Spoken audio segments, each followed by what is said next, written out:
Graça e paz, amados. Que bom. Povo mais forte, mais lindo, povo eleito sobre a face da terra. Amém? Sabia que foi feita uma eleição? E não tem como ser fraudada? Não teve, porque foi feita na eternidade. E Ele nos elegeu em Cristo. Em Cristo. E você ganhou a eleição. Nos elegeu nele. Nos conheceu nele. E como o Guilmar acabou de cantar, de profetizar, esse povo de Deus, povo livre, liberto, povo que foi formado para vencer, vencendo e para vencer. As derrotas são só treinamentos, as lutas são só treinamentos. Somos formados de um vencedor. Fomos eleitos, conhecidos, formados, santificados, e Ele nos predestinou como filhos, amados no Senhor. Amém? Pai, que a Tua palavra, que nós estamos tão gentilmente recebendo do Teu Espírito, nessa área tão, para nós, difícil, né? Não para o Senhor, uma área difícil para nós, esse assunto tão grande, tão vasto, que é o perdão. E nós queremos continuar, Senhor, falando do Teu Espírito. Não do homem, não do que a sociedade pensa, não é nos métodos, não é nos parâmetros, não é nos princípios da sociedade ou da humanidade, mas é nos Teus princípios. É no princípio que o Senhor estabeleceu. E nós Te louvamos porque Teu Espírito tem nos conduzido gentilmente nessa palavra. Fala, Senhor, conosco. Fala comigo. A palavra é Tua. O Espírito é Teu. Tudo é Teu. Usa-nos, Pai querido. Usa-nos a minha vida que estou transmitindo e aos irmãos que estão ouvindo. Que haja entre nós, Senhor, uma comunhão no Teu Espírito. Que haja discernimento. Não só sabedoria, mas também discernimento em nossas vidas. Nós Te agradecemos e já Te louvamos. É no nome bendito do Teu ungido, Senhor Jesus Cristo. Amém. Continuando, de domingo, né? Continuando essa palavra, nós paramos e falamos sobre perdão e falamos sobre os entulhos emocionais. E domingo foi muito bom. O tempo foi curto, porque nós tivemos bastante atividade, né, tanto de manhã como à noite. E o tempo um pouquinho escasso. Temos algum tempo hoje, vou fazer aqui um panorama, não dá para ler toda a história, mas você que gosta de Bíblia, tenho certeza que você vai ficar curioso e vai ler lá na tua casa. O primeiro texto que eu tenho aqui é João, texto famoso, eu diria que até um texto, um dos textos mais românticos e proféticos da palavra de Deus, João 4:10. Por favor. Eu achei hoje em casa uma Bíblia, umas raridades que eu tenho em casa. E eu trouxe ela hoje, que está acabando. Você que tem uma Bíblia antiga, guarda, viu? Guarda ela, porque está acabando. Essa daqui é a edição de 1992. Então você que tem uma Bíblia antiga, guarda. Está ficando difícil, cada dia está dando uma modificada nela aí. E tomara que não seja proposital, né? Vamos acreditar assim, que não seja. Mas esse texto é um texto clássico de Jesus falando com a mulher lá no poço de Jacó. Eu parei de falar aqui no poço de Isaac, né? Que Isaac, ele foi desentulhar os poços de seu pai Abraão, que os filisteus tinham entulhado por inveja. E houve grande contenda depois, porque ele achou também um outro poço. E depois eles pararam de contender, e a história ela vai dizer que Abimeleque vai fazer um acordo com ele de paz, e eles ficam em paz por algum tempo. E agora esse poço aqui, ele é lembrado lá no Novo Testamento, o poço de Abraão, o poço de Isaac, e agora essa mulher fala que é o poço de Jacó. Ela vai dizer que o pai, Jacó, deu desse poço. Mas Jesus está falando de água. Jesus está falando de promessa, Jesus está falando de aliança, Jesus está falando de bênção. E ele fala para a mulher, e respondeu e disse-lhe: se tu conheceras o presente, a dádiva, o dom de Deus, e quem é que te diz, dá-me de beber? Se você, mulher, se você fizesse a mínima ideia de quem é que está te pedindo água, se você tivesse um mínimo sentimento de quem é que está te pedindo água, tu lhe pedirias, e ele te daria água viva. Se você fizesse a mínima ideia com quem você está falando, se você pelo menos desconfiasse com quem você está falando e quem é que está te pedindo água, você pediria para ele, ou seja, para mim mesmo, e ele te daria água viva. Lembra que lá nós achamos Isaac cavando os poços do seu pai, e um deles, ele achou águas vivas, mas ali eram águas mesmo de lençóis de água, né? Água doce, água boa. Numa terra daquela, achar um poço daquele era sinônimo de prosperidade e muita riqueza. Em um lugar daquele, de água salobre, quando achava, você cavava vários poços, e a água não prestava, perdia o trabalho. E ele acha como se fosse um rio subterrâneo. Ele acha uns veios de água, como um rio. Ele diz águas vivas, águas que fluíam, que subiam. E aqui essa mulher encontra com esse homem chamado Senhor Jesus Cristo, que ao mesmo tempo é Deus, e ao mesmo tempo é homem. E ele diz para ela: você não tem a mínima ideia de quem é que está conversando com você. Esse texto, ele é bem longo também, não dá para a gente ler ele todo, mas o texto diz anteriormente que Jesus diz aos seus discípulos: olha, é necessário que eu passe por Samaria. Eles, acho que alguém cutucou o outro e falou: é isso mesmo que ele está falando? Ô Pedro, pergunta lá para ele se é isso mesmo. Passar por Samaria? Ele diz: é necessário que eu passe por Samaria. Mas tem outros caminhos mais fáceis. E chegando lá, ele conversa, ele para e vê uma mulher tirando água próximo da hora sexta ou do meio-dia. Geralmente as mulheres tiravam água das 6 da manhã às 9 da manhã. E essa mulher vai tirar água quase meio-dia. A hora que não tinha mais ninguém da sociedade, porque ela era excluída da sociedade.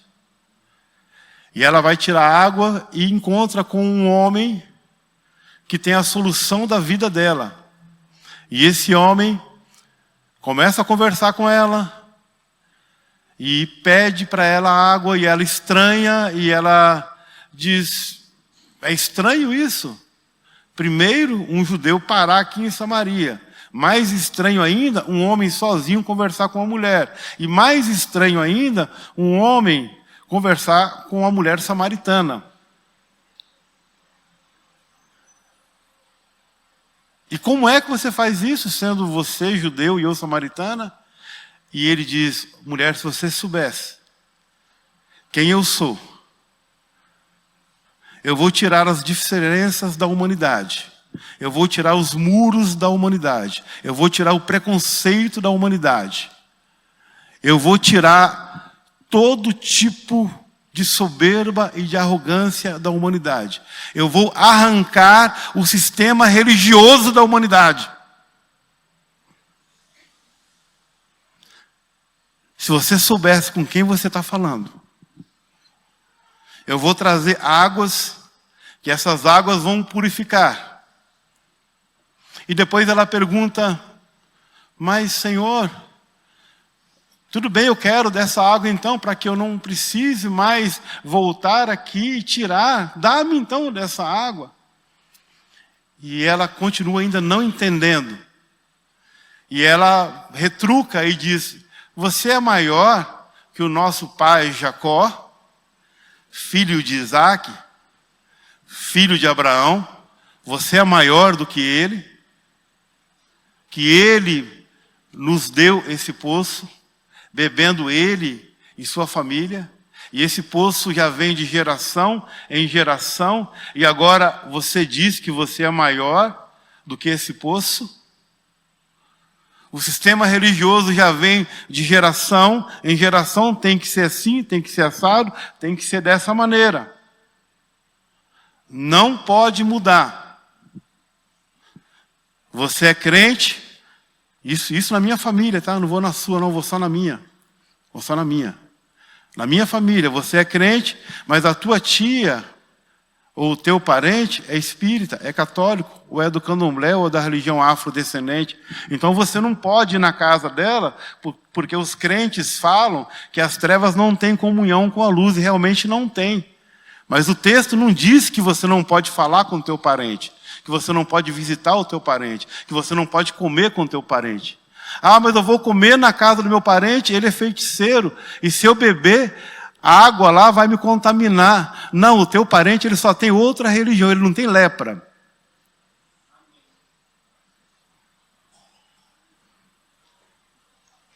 Mas a religião diz que é assim. Nossos pais beberam, e foi assim. Abraão, Isaac, Jacó, e foi desse jeito. É evangélico aqui, católico aqui, espírita aqui, a outra religião lá, o outro lá, o outro lá. Aí o espírita diz que talvez o teu karma é pesado demais, ele não vai chegar perto de você. Eles também usam. O católico diz que você está ofendendo a devoção das imagens dele e não tem comunhão. O evangélico também usa a Bíblia e diz que as trevas não têm comunhão com a luz, o versículo fora de contexto. E eu tive que chamar a atenção de uns parentes meus e dizer, você não vai fazer macumba com a tia que é do candomblé, ô lindão, você só vai na casa dela, pelo amor de Deus, dar um abraço nela e falar, você é minha parente, eu te amo. Você não vai fazer trabalho com ela, você não vai ter comunhão com a crença dela. Você só vai na casa. Mas nós, evangélicos, se vamos à casa de algum parente nosso assim, você já fica olhando para o copo. Duvido que não pensa, irmão. Se você falar que não pensa, você está mentindo para mim e para você. Será que esse copo aqui não estava lá na... Pensa. Vai comer no prato, na casa do teu parente. Será que esse prato aqui não passou alguma... E já vem com aquele evangeliquez junto com crentez e tudo junto, e está amarrado, está repreendido em nome de Jesus. E Jesus fica olhando para nós e fica falando assim, misericórdia, está amarrado, está repreendido em meu nome. Ô Sérgio, por amor de mim mesmo, Sérgio, muda. Eu vim acabar com esse poço. Que esse poço só presta para encher de trauma, de ódio, de rancor, de amargura. Esse poço é muito bom enquanto ele durou, mas agora ele só serviu para encher de entulho. E eu vim falar para você que tem coisa melhor, mulher. Se você soubesse quem é que está te pedindo, se você me conhecesse. E Jesus está olhando para a tua cara agora e para mim e dizendo assim, Sérgio, se você me conhecesse. Porque eu conheço só um pouquinho, viu, irmãos? E eu acho que é bastante, o meu orgulho, a minha presunção, a minha suficiência de razão acha que conhece bastante, conheço nada. Ele está dizendo, Sérgio, que se você me conhecesse mais um pouquinho, Sérgio, a tua sombra ia passar e os mortos, os enfermos iam ser curados. Você ia ter água de verdade na tua vida. Ah, se você me conhecesse. E era só você pedir que eu te daria, eu te dou. Águas vivas. Voltando na história, voltando um pouquinho na história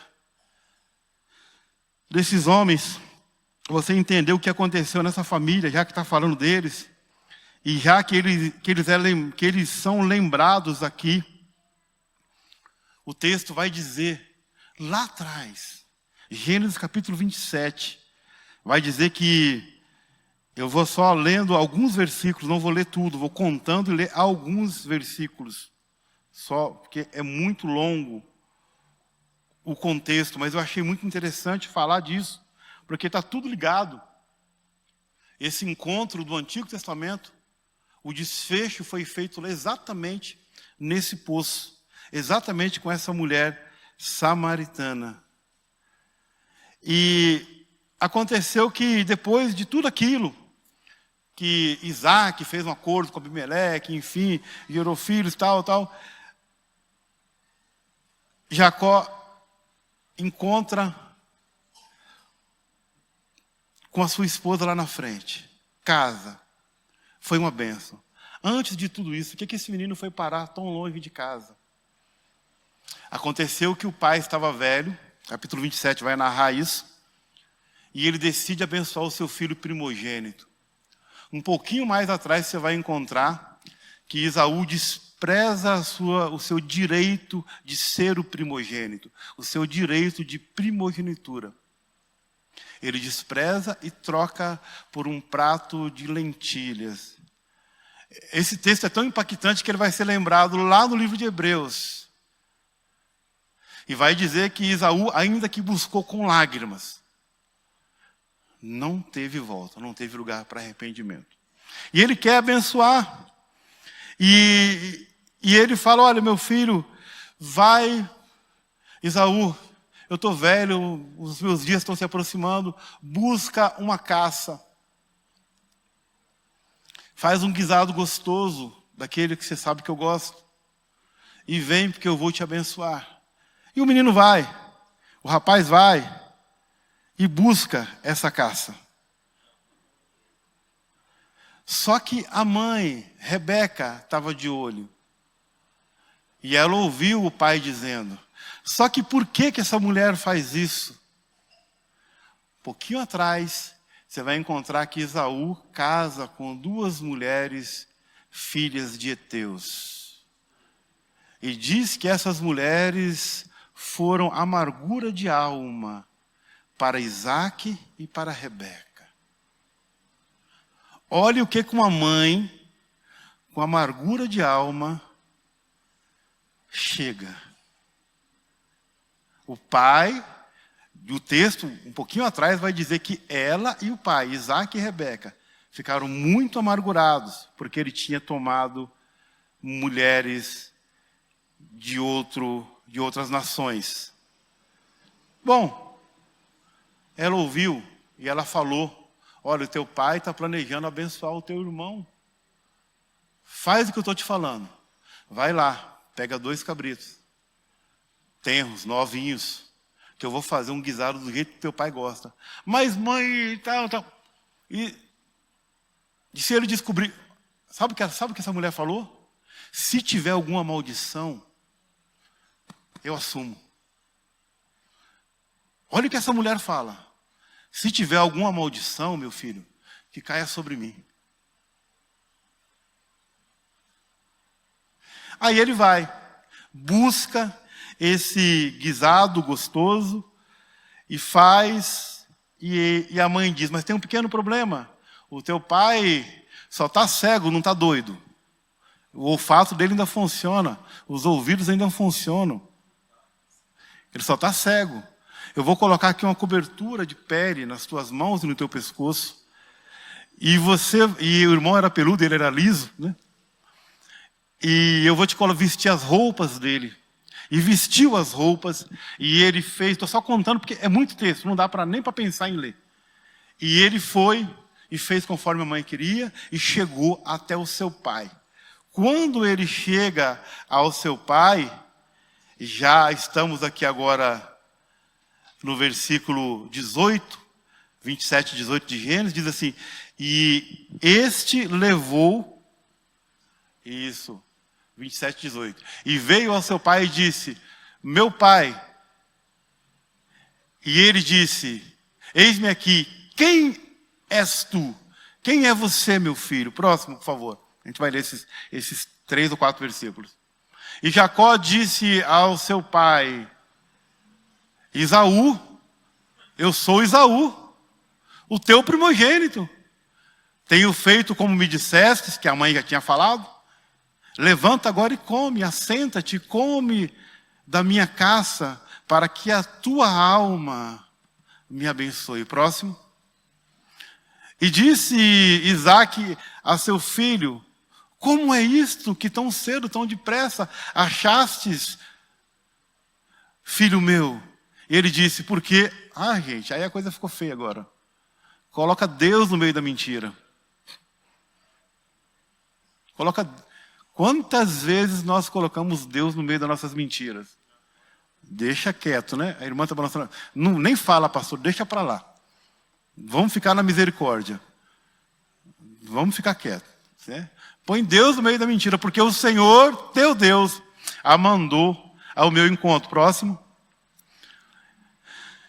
E disse Isaque a Jacó, chega agora para que te apalpe, meu filho, se és meu filho Esaú, mesmo ou não. O velho estava desconfiado já. Então se chegou Jacó a Isaque, seu pai, que o apalpou e disse, a voz é de Jacó, porém as mãos são de Esaú. Próximo. E não o conheceu, porquanto as suas mãos estavam, lembra que a mãe fez, cabeludas, como as mãos de seu irmão Esaú, e o abençoou. Próximo. E disse, de novo, és tu, meu filho Esaú, mesmo? E disse, eu sou. Próximo. Então disse, faze chegar isso perto de mim, para que coma da caça de meu filho, para que a minha alma te abençoe. E chegou-lhe, e comeu, e trouxe-lhe também vinho, e bebeu. Próximo. E disse-lhe Isaque, seu pai, ora, chega-te e beija-me, filho meu. Próximo. Desconfiado. E chegou e beijou, e então cheirou o cheiro das suas vestes, e abraçou e disse, eis que o cheiro do meu filho é como o cheiro do campo, que o Senhor o abençoou. Lembrou até do Éden. Mais um, próximo. Assim, pois, te dê Deus do orvalho dos céus e das gorduras da terra e da abundância de trigo e de mosto. Até aí, tá bom? E ele abençoou. Abençoou. Continua a saga, a coisa vai ficar pior ainda. E chega mais para frente da história, o filho. E ele chegou o Esaú verdadeiro. Estamos no versículo 33, por favor.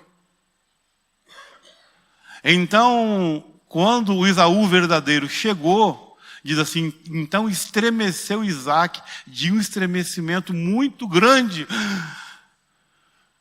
Disse, quem, pois, é aquele que apanhou a caça e me trouxe? E eu comi, e de tudo antes que tu viesses, o abençoei, também será bendito. Não tem o que fazer. Quando ele ouviu isso, versículo 34. Em Esaú, ouvindo as palavras de seu pai, bradou com um grande brado e com grande e muito amargo brado, e disse a seu pai: abençoa-me também a mim, meu pai. A outra tradução diz que Esaú chorou amargamente. Lembra lá atrás, papai e mamãe, porque casou com duas mulheres hetéias e elas aborreciam a Rebeca, e diz que aquelas duas mulheres foram para Isaac e para Rebeca amargura de alma? Lembra? Bem lembrado, pastor Nilo. Lembra o desprezo da primogenitura, que ele vai falar aqui mais na frente? Ele vai falar, bem o nome dele, Jacó mesmo. Porque duas vezes, essa agora e a outra, que ele negociou o direito da primogenitura e agora levou a minha bênção. Isso aqui é a família da Bíblia, viu? Não é a família doriana, não, como disse o Samuel. Isso aqui é a família da Bíblia. E quando vou avançar um pouquinho, a coisa fica mais feia.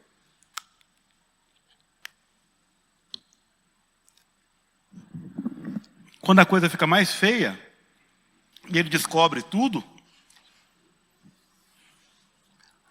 o pai disse para ele assim, não tem bênção. Ele chorou amargamente. Estou lendo aqui agora, vou ler aqui agora no versículo 40. E ele fala o que vai acontecer com Esaú.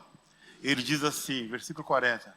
E pela tua espada viverás, e a teu irmão servirás, e acontecerá que quando, vê se fala com você esse texto, porque comigo fala. E quando te libertares, então sacudirás o seu jugo do teu pescoço. Olha a profecia do pai para o filho. Não tem bênção, mas tem profecia.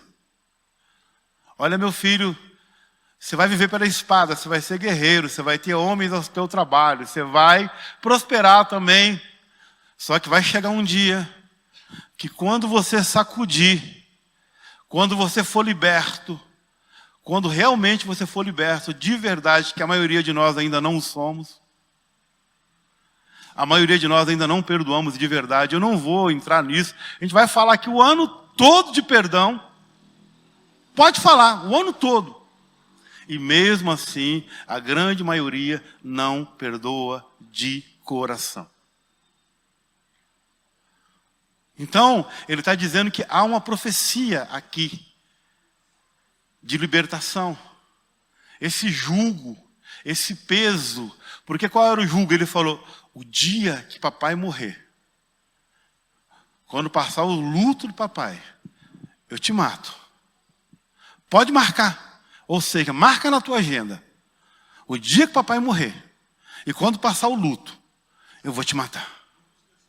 O alvo da minha vida, eu vou viver com toda a minha força. Eu vou trabalhar com todas as minhas forças. E o alvo da minha vida vai ser te matar. Família, família, família. A coisa vai longe. Quando eu digo que o negócio aqui é longo, é porque é longo. A gente está fazendo aqui uma coisa na bibliologia que a gente chama de uma dinâmica, né? ou um panorama bíblico, né? Porque não dá para ler muita coisa. Mas aí, o que acontece? É feita uma promessa para ele. Lá na frente, o Jacó apronta de novo. E o Esaú apronta de novo. Estou no Esaú ainda, desculpem. Capítulo 28. Não vou lá no Jacó agora, não vou. Está ainda no Esaú. Capítulo 28, versículo 8 e 9 do capítulo 28. Diz assim. Isso, 28, 8 e 9. Vendo também Esaú que as filhas de Canaã eram más aos olhos de Isaac, seu pai, o que ele fez? Foi-se Esaú a Ismael, filho de Abraão, e tomou para si por mulher, além das suas duas mulheres, a Malate, filha de Ismael, filho de Abraão e irmã de Nebaiote. É isso, né? Olha onde é que ele foi. Está entendendo um pouquinho porque a guerra da Palestina não vai acabar? Está entendendo porque aquilo não vai parar? Olha onde que o cara vai arrumar mais encrenca ainda. Irmão, quando está ruim, sempre tem um jeito de piorar. Quando você acha que está ruim, parece que tem um jeito da coisa piorar mais ainda. O cara já está rancoroso, amargurado, amargura de alma, chora amargamente, jurou o irmão de morte, ódio, levantando com ódio, e o poço dele só sendo entulhado e entulhado cada vez mais, com traumas e mais traumas. E lá atrás, ao mesmo tempo, Rebeca diz: menino, corre para a casa do meu irmão. Vai lá para a casa do teu tio, porque a coisa vai pegar aqui. Vai para lá e não casa com mulher, vai para lá. E o pai dele fala a mesma coisa: não, já que você vai, não casa com mulher estranha. Vai lá para o Labão. Ele foi lá no Labão. Ele foi para a casa do Labão. Não vou contar a história toda, mas eu posso te dizer que Labão só deu labada no Jacó. E tome labada.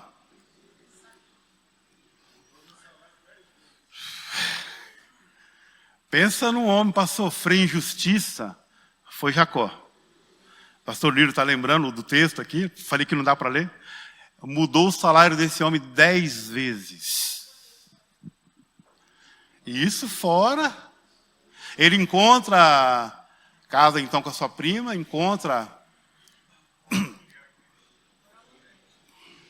vai longe, a coisa vai longe. Essa família vai nos ensinar muita coisa. É muito interessante, vai nos ensinar muita coisa. Vai para lá, chega lá, encontra com a sua esposa. E encontra com Raquel, e Raquel diz que era pastora. É a única vez que menciona a palavra pastora. Existe pastora? Pastor? Existe. Aqui fala que Raquel era pastora. É o único texto. E ela era mesmo, e boa pastora. E cuidava bem do rebanho de seu pai. Chegou lá, não tinha quem tirasse a pedra. E chega o primo, ela não sabia que era seu primo, que era parente. E tira a pedra do poço.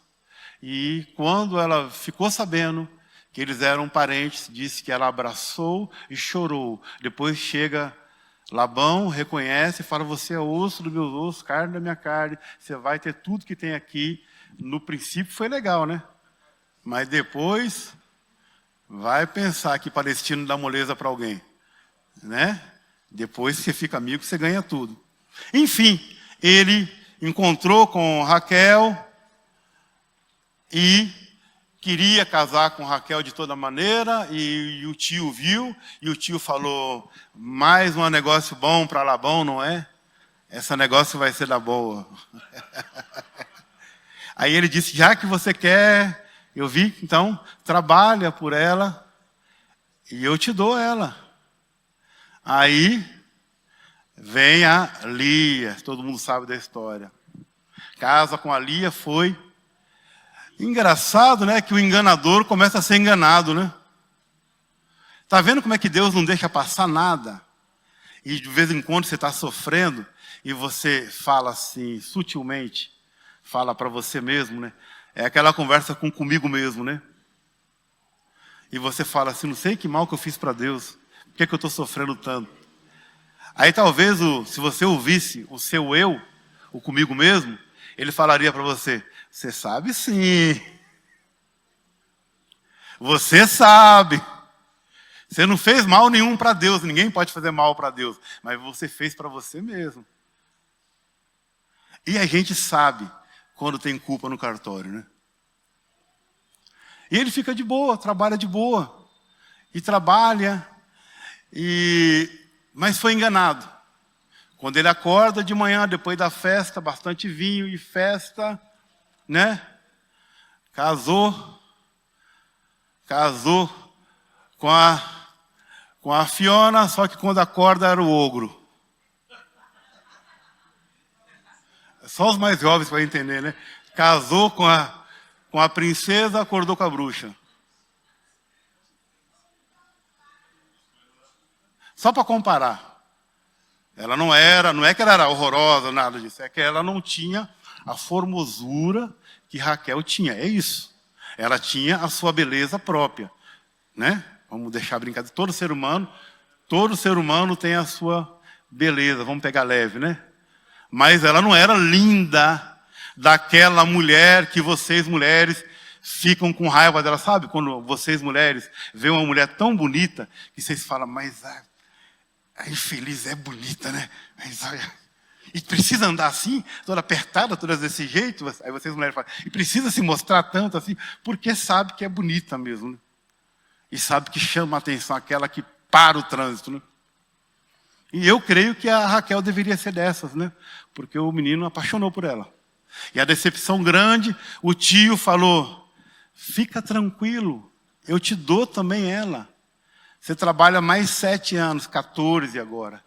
Mas disse que o amor dele era tão grande por Raquel, que aqueles anos se passaram como se fossem dias. Ele não sentiu. Olha o que o amor faz. A minha amada está aí, como 38 anos agora. Ela manda um abraço para vocês. De vez em quando ela fica um pouquinho culpada, não consigo te acompanhar. E está assim, e vem o diabo falar umas besteiras na... Lembra? Que venham. Ele sempre fala, eu sempre ensino, tanto né, como pastor, como na terapia, eu ensino. O diabo nunca vem na primeira pessoa do verbo, aprende essa. O diabo, quando fala com você, ele fala no ouvido, a gente chama de setas inflamadas. Ele nunca fala na primeira pessoa, ele fala na terceira pessoa.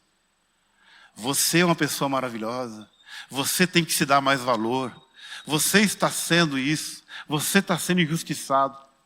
Quando é o seu pensamento mesmo, é sempre na primeira pessoa. Eu preciso melhorar, eu preciso me perdoar, eu preciso... Aí é você mesmo. Quando não é você e é ataque de fora, que é aquele diabinho que tem lá no desenho do Tom e Jerry, do Pica-Pau, né? Que fica um diabinho e um anjinho. Quando é o diabinho, ele sempre na terceira pessoa. Guarda essa que você não esquece nunca mais. E o Espírito Santo não fala na orelha. Ah, o Espírito Santo me falou aqui no ouvido. Não foi. Ele fala dentro. A voz no ouvido é meio perigosa, né? Não que ele não possa falar, não possa Jesus aparecer como apareceu para Paulo várias vezes. Não que isso não possa acontecer. Mas geralmente é no homem de dentro. E ele está lá, enganado. Daqui a pouco, como nós falamos, o seu salário muda 10 vezes. E a coisa fica ruim para o lado dele. E ele quer ir embora. Porque agora já prosperaram muito. E ele precisa ir embora. E ele vai traçando um plano para ir embora. E cada vez a coisa fica mais difícil. E os seus salários vão mudando. E a coisa vai apertando. E os filhos vão nascendo. E a mulher que ele amava não tinha filhos. E de vez em quando eu creio que Jacó no seu travesseiro pensava, a mão do Altíssimo sempre está pesando sobre mim.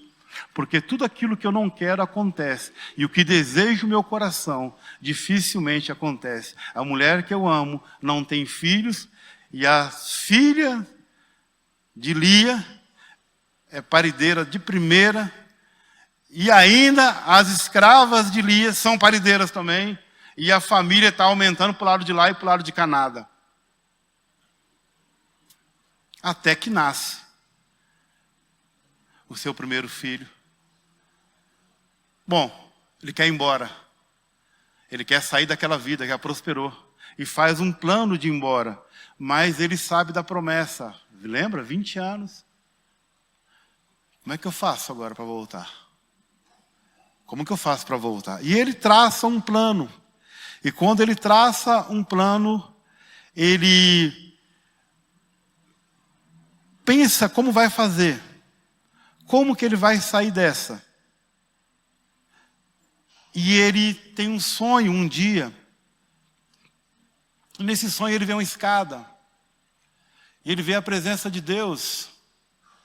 E ele chama aquele lugar de Betel. E ele diz que ali tem a presença de Deus. E ele vê os anjos de Deus subindo e descendo. Deitado num travesseiro de pedra. Ou seja, a vida pode ser tão dura. Que tem vezes que você está dormindo num travesseiro de pedra. Mas o importante não é a casa. Não é a cama. Não é o travesseiro. O importante é que o sonho era de Deus. O travesseiro era de pedra. Mas o sonho era de Deus. E ele via uma escada ligando do céu à terra. E ele via o serviço do Altíssimo. E ele via o serviço dos anjos subindo e descendo. E nós conhecemos até hoje a escada de Jacó. Tem até ministérios com esse nome. Mais para frente ele quer ir embora. E ele quer ir embora e não tem jeito. E ele quer passar e não tem jeito.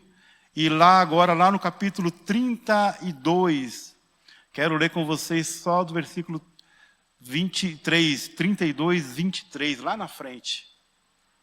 Vamos lá? Rápido, a gente já vai finalizando por aqui. Olha que a hora voa, vai embora. Só vou ler 2 versículos, prometo que a gente já finaliza. Agora que está ficando bom, né, pastor? Agora que está ficando bom, mas vamos lá.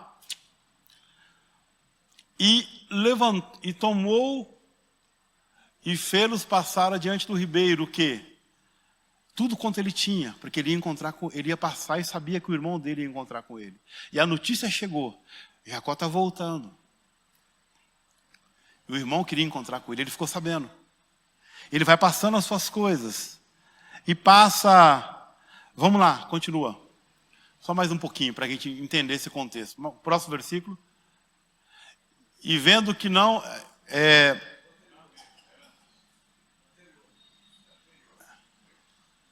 isso foi lá atrás, desculpa. Aqui ele já está... Desculpa, lá atrás ele luta com Deus. Não vou lá no texto. Estou fazendo confusão de texto aqui. Aí ele vai passando agora os seus filhos. Fica sozinho. E vai lutar com o anjo.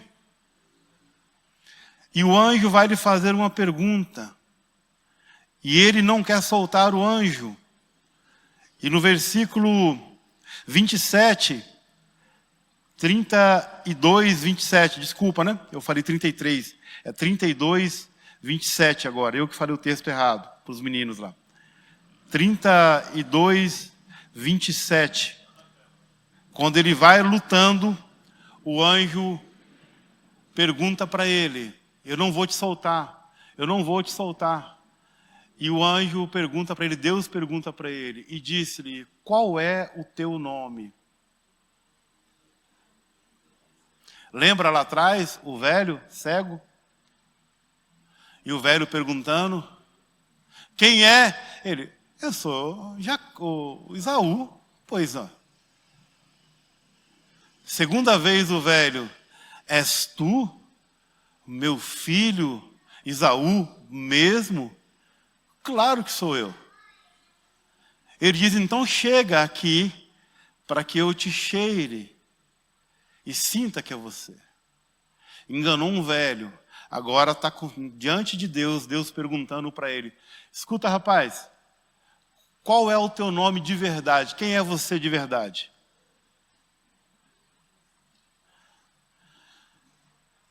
E o texto aqui dá para a gente rechear esse texto e dizer assim: agora não é um velho cego que está perguntando, não. Agora é o Altíssimo que está perguntando. Aqui você não vai enganar ninguém, não. Aqui, como diz lá no mundo do crime, diz que lá a conversa é reta e não faz curva. Isso bandido, viu? Não estou nem falando de política, não, bandido. Aqui a conversa é reta. Aqui não é um velho cego que você vai enganar.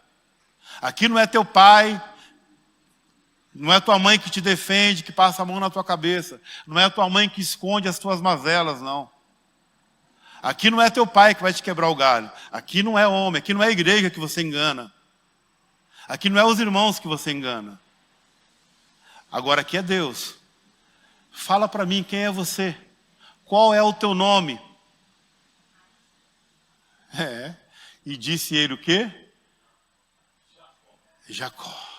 Próximo versículo, por favor. Então disse o Senhor, não te chamarás mais o teu nome Jacó, mas Israel. Como príncipe lutastes com Deus e com os homens e prevalecestes. Agora você chegou no lugar que eu queria.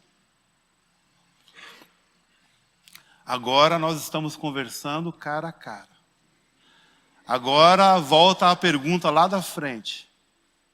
Mulher, se você soubesse com quem você está falando e quem é que está te pedindo água, você seria sincera, mulher. Tanto é que depois no texto, já finaliza aqui, depois do texto, ele diz assim, vai chamar o teu marido, conta um pouco da tua história para mim. Fala para mim quem você é de verdade. Jesus está dizendo para aquela mulher, chama o teu marido. Conta a tua história, mas de verdade. E ela entendeu e ela disse, baixou a cabeça, provavelmente, e disse, eu não tenho marido.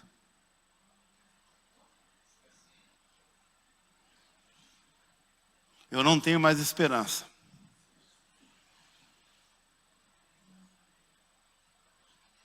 Então isso você falou com verdade. Agora nós podemos conversar. Lá atrás, no Jacó. Quem é você de verdade? Por que eu tenho dificuldade de perdoar, pastor? Por que não dá? Quando der para continuar esse texto, eu vou continuar com vocês. Vai dizer que quando os dois se encontram, ele vai fazer passar o texto que eu estava lendo errado lá, né? Diz que ele vai fazer passar toda a família, os presentes, gado, vai dar presente para o irmão. O irmão diz para ele assim, eu não preciso de presente nenhum, meu irmão. Para que isso? O que você fez? Que comitiva toda essa que eu vi chegando? É para agradar o meu Senhor, para agradar os teus olhos. Disse Pedro para Jesus, Senhor, quantas vezes que eu tenho que perdoar o meu irmão? É conforme a lei 7. De onde que veio essa ideia 7? 7, número de Deus. E Jesus disse, que 7 coisa nenhuma, Pedro. Não tem final, é só um exemplo de absurdo, né? 70 vezes 7 é um exemplo de absurdo. Mas o texto lá na frente vai dizer que quando Jacó encontra com Esaú, diz que ele inclina o seu rosto em terra 7 vezes. Diz que 7 vezes ele se prostra diante do irmão dele. E Jacó diz que quando olha para o rosto do seu irmão, ele diz, meu irmão, eu vejo o teu rosto como se estivesse vendo o rosto de Deus. O mesmo Deus que trabalhou na vida de Jacó, nesses 20 anos, trabalhou também na vida de Esaú. Porque o irmão já veio disposto a perdoar. O irmão, e diz que os dois se abraçaram, fica para a próxima vez, os dois se abraçaram e choraram abundantemente. E houve então a reconciliação. Essa aqui é uma família da Bíblia. A outra família, a da mulher samaritana, lá na frente, ela lembra de Jacó. E Jesus está dizendo, mulher, eu quero acabar com essa coisa que vocês têm. Nossos pais adoram, os judeus adoram em Jerusalém, vocês dizem que é nesse monte. Ele diz, mulher, me escuta. Não é nessa religião e nem naquela. Não é no monte. Não é em Jerusalém. Não é você trocar de igreja que vai resolver o teu problema. Vai chegar um dia, e estava chegando próximo, porque ele ia morrer e pagar com seu sangue o preço da ofensa. Ele disse, vai chegar um dia, vem a hora, está chegando. E agora é, porque eu já estou aqui. E ele se manifestou para ela como Cristo. E disse que os verdadeiros adoradores adorarão ao Pai em espírito e em verdade, E diz que o Pai procura a tais adoradores que assim o adorem. E Jesus está dizendo para essa mulher: chega de poço, mulher. O poço foi bom até algum tempo. A antiga aliança foi bom até algum tempo. Os profetas foram bons até algum tempo. A lei foi boa até algum tempo. Mas agora esses poços, esses 613 vomitivos, 613 mandamentos só gerou entulho. Vocês viraram um povo arrogante, presunçosos. E quando o Messias se manifesta, eles quase que lhe arrebentam antes do tempo. E ele some, porque não era a hora dele ainda. Depois o mataram, ele ressuscita. Depois eles perseguem a igreja. E no tempo de Paulo, eles querem anular e dizer: não, você tem que se circuncidar. E a briga continua. Continua. E Paulo escreve aos Gálatas tentando consertar isso, doutrinar. A carta de Hebreus vai tentar doutrinar isso. E nós estamos tentando doutrinar isso até hoje. Porque vem uma religião e diz: não, irmão, tem que guardar o sábado. Que isso, está tudo errado. Come carne de porco, peixe de couro, está errado. Aí vem outra religião e diz: não, tem um profeta aqui, uma profetisa aqui, e ela subiu até a constelação de Órion, e ela viu Deus. E Jesus já veio, que nada, Jesus já veio. Em 1947 ele está lá no santuário agora, fazendo a expiação dos santos. E vem outra religião e diz: não, agora tem um outro profeta, e tem um livro com mais de 400 páginas, esse livro vai te guiar. Não, agora é a religião do sobe e desce, é a religião do balança, mas não cai, é a religião, sei lá, do que você quiser, o nome que você quiser colocar. E não é isso. Jesus, ele quer acabar com o poço. Ele diz: mulher, eu vim trazer fonte de água viva dentro de você. Se você crer em mim, vai dizer lá em João 7,37, se você que está me ouvindo, crê em mim, como diz a Escritura, rios de águas vivas fluirão do seu interior. Não vai ter filisteu nenhum para tampar um rio de águas vivas. Tampar um poço, até que é mais ou menos com muito esforço, dá para entulhar um poço. Agora, rios de águas vivas, não dá para entulhar não, irmãos. Ele quer fazer isso na tua vida, isso na minha vida. E começa com o perdão. Falei aqui, domingo, o princípio do perdão. Deus perdoou porque amou o seu próprio nome. Foi por amor do nome dele. 43, 25 e 26 de Isaías que eu citei. Agora Deus está dizendo para nós: por o amor do nome que você carrega, por amor de você mesmo, da comunhão que você tem comigo, perdoa. Então, quando eu perdoo, o princípio do perdão é isso.